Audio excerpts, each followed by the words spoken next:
Halo guys, berikutnya kita akan berbincang sejenak dengan pemilik Sri Kandi Butik ini, dengan Ibu Sri Rahmi.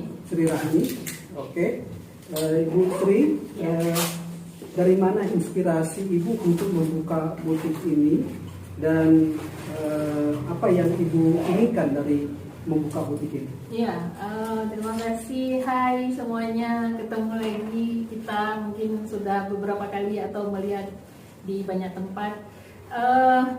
Saya tergerak hati Pak ya, untuk membuat brand sendiri. Yang pertama memang syiar, tetap syiar. Bagaimana seorang perempuan itu menggunakan jilbab menutup auratnya itu, tapi tidak dalam tanda kutip ya, tidak kampungan, tetap mengikuti model tren yang ada, tapi juga sesuai dengan syariah. Jadi yang pertama sekali memang motifnya membuat jilbab sendiri itu adalah karena dakwah syiar. Syukur-syukur mudah-mudahan bisa dapat pahala gitu. Yang kedua saya tuh dosen Pak. Jadi dalam tanda kutip seorang dosen itu pengikutnya tuh banyak gitu ya. Satu semester aja itu 4 unit, 1 unit 30 orang, berarti bisa kita kali terus. Jadi dia ikutin kita. Di saat dia mengikuti gaya kita bicara, gaya kita berpakaian dan lain sebagainya. Artinya kalau kita menggunakan sesuatu, dia juga pingin seperti kita. Nah, saya pikir kalau kita punya sesuatu brand sendiri itu gampang, adalah yang beli. Kita kalau dagang itu kan mikir pasarnya gitu. Ternyata sepertinya ada yang beli. Jadi pasarnya sudah ketemu. Kalau ini sudah ada pasarnya. Sudah ya? ada pasarnya. Oke. Bagaimana lanjutannya? Iya. Jadi sebenarnya kita kalau membuka usaha ternyata tidak perlu modal yang terlalu besar dulu, apalagi zaman sekarang. Ya. Tidak harus ada toko. Ada toko itu alhamdulillah itu bonus. Ada toko itu bonus. Tapi yang penting yang sekarang yang pertama diniatkan. Saya niat untuk punya usaha sendiri itu, punya brand sendiri itu sekitar 3 tahunan. Nah, yang pertama niat, kemudian kita harus punya planning yang jelas.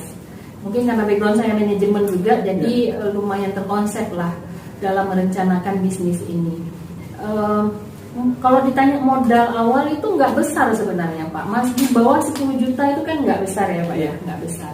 Cuman yang penting ada niat, ada kemauan, kemudian ada tim kerja. Karena saya sebagai dosen, kemudian kebetulan juga ada beberapa jabatan yang harus saya emban, kemudian juga sering mengisi materi di banyak tempat sehingga waktu banyak tersita. Namun saya memanfaatkan SDM yang ada di mahasiswa saya. Jadi kita data Pak.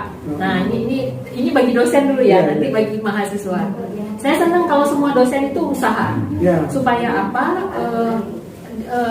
Dia kan kita mengajarkan entrepreneurship kepada mahasiswa. Jadi kalau kita nggak jadi seorang entrepreneur, kayaknya lucu sekali bicara tapi kita sendiri belum melakukan gitu. Nah, jadi saya kalau bagi dosen nih, kita harus data kemampuan apa yang dimiliki oleh mahasiswa kita.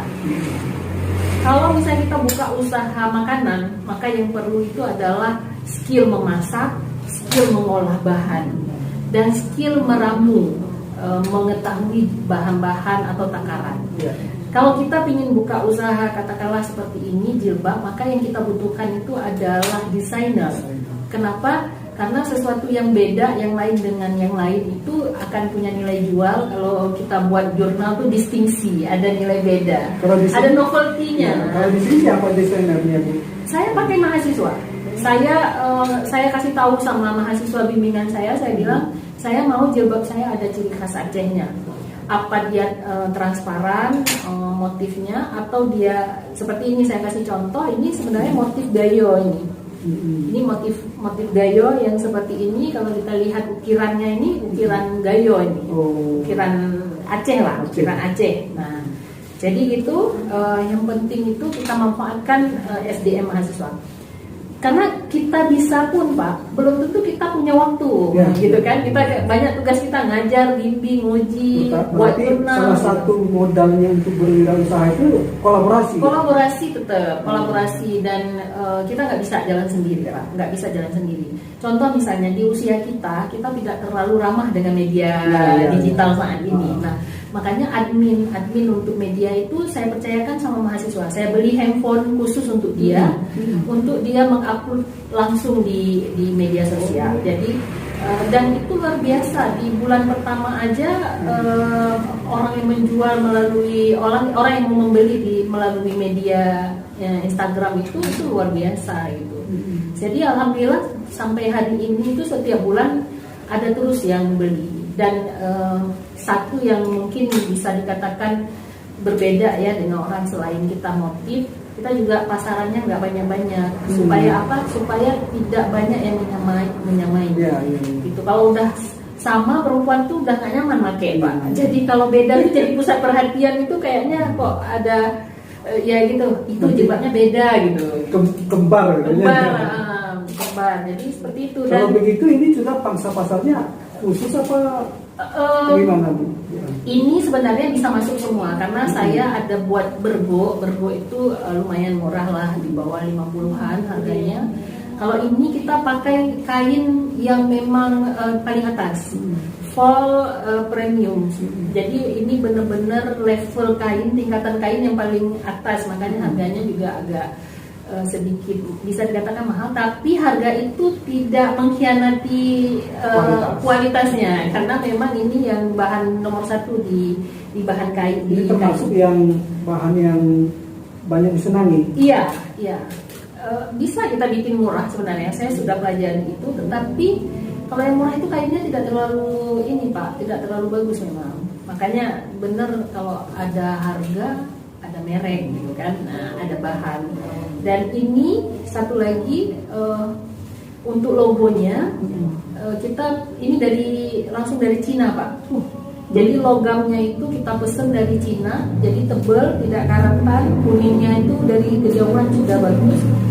Di awal saya sempat pesan dari Jakarta, ternyata nggak bagus, kuningannya itu tidak bagus, padahal katanya premium gitu, tapi nggak bagus. Akhirnya kita cari-cari pelajari, ternyata yang bagus itu kualitasnya di Cina memang. Jadi Cina itu memang akhirnya di mana-mana kita harus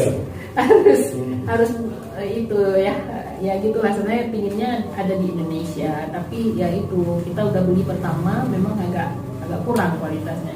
Kita khawatir yang menggunakan jilbab kita itu nggak puas, makanya kita ambil yang dari luar.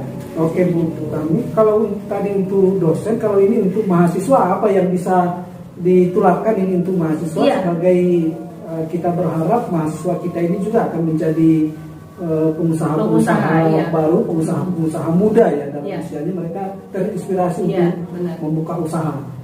Saya mengingatkan sama adik-adik mahasiswa di seluruh Indonesia mungkin yang melihat tayangan bukan hanya mahasiswa, siapa saja sebenarnya, jangan terlalu berharap pada pemerintah. Sebenarnya itu kunci sebenarnya. Jadi kalau kita punya usaha itu 10 kali lebih nyaman daripada kita berharap pekerjaan dalam tanda kutip dari pemerintah. Dapat dari pemerintah itu bonus, alhamdulillah, tetapi usahalah sendiri. Kemudian mulailah dari sekarang Pak. Makin lama kita mulai, makin lama kita sukses. Jadi kuncinya itu sebenarnya. Saya sama setiap mahasiswa saya katakan kalian harus berani mulai dari sekarang. Karena kalau kalian mulai 5 tahun yang akan datang, maka kalian suksesnya 10 tahun yang akan datang. Tapi kalau kalian mulainya hari ini, maka sukses kalian 3 tahun yang akan datang. Karena kesuksesan itu kan proses Pak. Jadi makin lama kita mulai, proses untuk sukses itu makin lama. Bagaimana mungkin ini terakhir ya Bu Rahmi, apa tip dan trik bagi generasi milenial dan orang-orang yang berminat untuk membuka usaha, bagaimana kemudian tip dan triknya supaya mereka berani menjadi memulai yang tadi itu. Kalau mau jadi pengusaha, kuncinya jangan takut rugi, jangan takut bangkrut, jangan takut collab di awal. Karena apa? Dari situ kita belajar. Misalnya 3 bulan kita tidak berkembang, maka disitulah kita belajar kenapa tidak berkembang nih. Oh jangan-jangan promosinya yang kurang, oh jangan-jangan packagingnya yang nggak bagus, atau oh jangan-jangan bahannya, oh jangan-jangan harganya. Jadi dari kegagalan itu kita belajar kan. Kalau dari awal belum kita mulai kita sudah takut rugi, sudah takut nanti nggak ada untungnya, kita nggak akan pernah mulai berani untuk mulai, Pak. Jadi jangan pernah takut rugi, jangan pernah takut gagal, karena kalau kita belum mulai kita nggak tahu gagal atau tidak. Jadi pesan saya sama anak muda seperti itu. Dan sekarang karena era digital, masanya kalian, saya yakin kalau kalian mau gunakan media-media untuk hal-hal yang positif, salah satunya untuk berwirausaha, insya Allah cepat suksesnya. Oke, terima kasih Bu Sama-sama. Rahmi. Untuk pemirsa KS semuanya yang melihat tayangan kita ini, itulah inspirasi bisnis dari Ibu Rahmi yang telah memaparkan bagaimana dia membangun bisnis ini dan harapannya, dan termasuk tips dan triks yang bisa ditularkan kepada pemirsa generasi milenial yang mengikuti tayangan kita ini. Mudah-mudahan menjadi inspirasi, menjadi motivator bagi adik-adik semuanya untuk memulai bisnis secepat mungkin, tidak menunggu lama. Dan saya harapkan juga ini menjadi pendorong bagi adik-adik untuk tidak takut masuk menjadi pebisnis, dimulai lebih cepat, lebih bagus, lebih cepat, bisa lebih cepat suksesnya. Itu inspirasi bisnis yang bisa kita dapatkan dari Ibu Sri Rahmi dari Butik Sri Kandi ini. Mudah-mudahan ini menjadi inspirasi bagi pemirsa, bagi generasi muda, generasi milenial. Jangan lupa subscribe, kemudian like dan beri komentar terhadap inspirasi bisnis yang kita tayangkan malam hari ini. Ikuti terus inspirasi bisnis kita dan jalan-jalan yang kita tayangkan pada sesi ini. Sampai ketemu lagi pada sesi yang lain. Jangan lupa kunjungi Iskandar Ritonga TV. Mudah-mudahan teman-teman pemirsa KS generasi milenial mendapatkan inspirasi, mendapatkan manfaat dan barokah, bisa menjadi pengusaha milenial muda, bertakwa dan punya prospek yang luar biasa ke depan. Demikian, wallahul muwaffiq ila aqwamit thoriq. Wassalamualaikum warahmatullahi wabarakatuh.